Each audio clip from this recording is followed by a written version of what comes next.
Hello बच्चों, let's read this question. The question says people are said to be suffering from hidden hunger if. So question में कहा गया है कि जो लोग hidden hunger से सफर कर रहे हैं वो सफर क्यों कर रहे हैं. First, the people suffer from inadequacy of food. क्या वो खाने की कमी से हुई है. Second, the people suffer from food and waterborne infections. क्या ये food and waterborne infections, food and water से जो infections होते हैं उसकी वजह से हुआ है. Third, the people suffer from micronutrient, protein and vitamin deficiency. हो सकता है micronutrients, protein and vitamin की कमी हो गई हो बॉडी में जिसकी वजह से hidden hunger हो गया. या fourth, the people suffer from carbohydrate deficiency. क्या ये कार्बोहाइड्रेट की कमी से होता है. So the key concept is hidden hunger.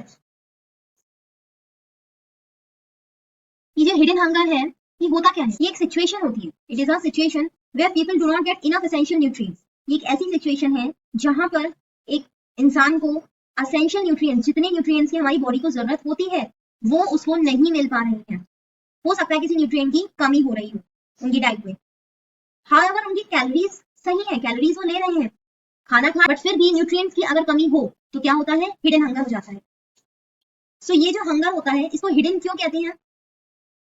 Hidden means छुपा हुआ और हंगर मींस भूख. अगर हंगर है या कोई इंसान को किसी भी न्यूट्रिएंट की बेसिकली कमी होती है या कोई भी बीमारी है तो उसको सबसे पहले क्या होता है, अंडर वेट होने लगता है. मींस वेट कम होने लगता है, वेट लॉस होने लगता है, जो कि एक कॉमन सिम्टम है. बट हिडन हंगर में ये सिम्टम देखने को नहीं मिलता, इसलिए इसको हिडन हंगर कहते हैं. क्योंकि ये कोई साइन शो नहीं करता, इसको हिडन हंगर क्यों कहते हैं, because it does not show any sign. कोई भी ऐसे साइन, ऐसे कोई सिम्टम ये शो नहीं करता है, जैसे वेट लॉस हो गया या मैलन्यूट्रिशन हो गया. लेकिन इसके सीरियस हेल्थ इंपैक्ट्स होते हैं. ये हमारी हेल्थ को बहुत ज्यादा बुरी तरीके से अफेक्ट करता है. सो ये होता क्यों है, ये होता है माइक्रोन्यूट्रिएंट्स की कमी से. माइक्रोन्यूट्रिएंट्स क्या होते हैं, माइक्रो मींस जिनकी हमारी बॉडी को लेस अमाउंट में जरूरत होती है. लेकिन अगर हम जैसे कि विटामिन्स हैं, मिनरल्स हैं, अब क्या होता है इनकी हमारी बॉडी को कम अमाउंट में जरूरत है. तो जब हमारी बॉडी में लैक हो जाएगा विटामिन्स, मिनरल्स, माइक्रोन्यूट्रिएंट्स का, तो उनसे रिलेटेड डेफिशिएंसी डिसीजेस होने लगती हैं. इसीलिए कहते हैं कि डाइट कैसी होनी चाहिए, बैलेंस डाइट होनी चाहिए, which contains all the nutrients in the correct proportion.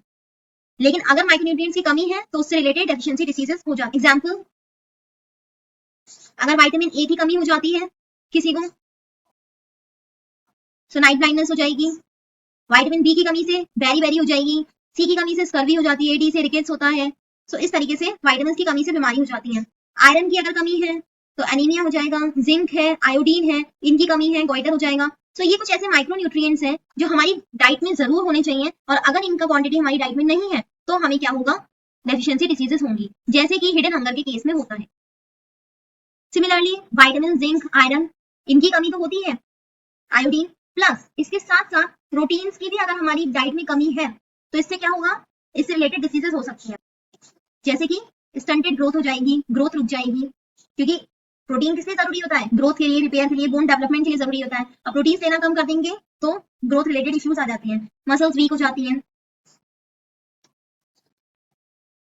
इंसान को हिडन हंगर है, भले ही उसको कोई सिम्टम नहीं दिख रहा है, लेकिन फिर भी उनको एसेंशियल न्यूट्रिएंट्स की कमी है, तो इससे लॉन्ग टर्म हेल्थ इश्यूज भी हो जाते हैं. बहुत लंबे समय तक जो हेल्थ इश्यूज चलते हैं, जो काफी क्रोनिक होते हैं. और इसका कॉज क्या है, what is the basic cause, क्यों हो रहा है hidden hunger, lack of nutrient rich foods. भले ही हम खाना खा रहे हैं, सपोज कोई ब्रेड और चपाती खा रहे हैं डेली, बट सेम खाना वही खा रहे हैं, उसमें कोई चेंज नहीं ला रहे, उनके मील में ना प्रोटीन रिच सोर्स है ना विटामिन रिच सोर्स है, तो उनको पर्टिकुलर न्यूट्रिएंट की कमी हो जाएगी जो कि पूरी की पूरी बॉडी पर असर दिखाएगी. So the final answer is C. The people suffer from micronutrient, protein and vitamin deficiency. Hope you understood it well. Best of luck.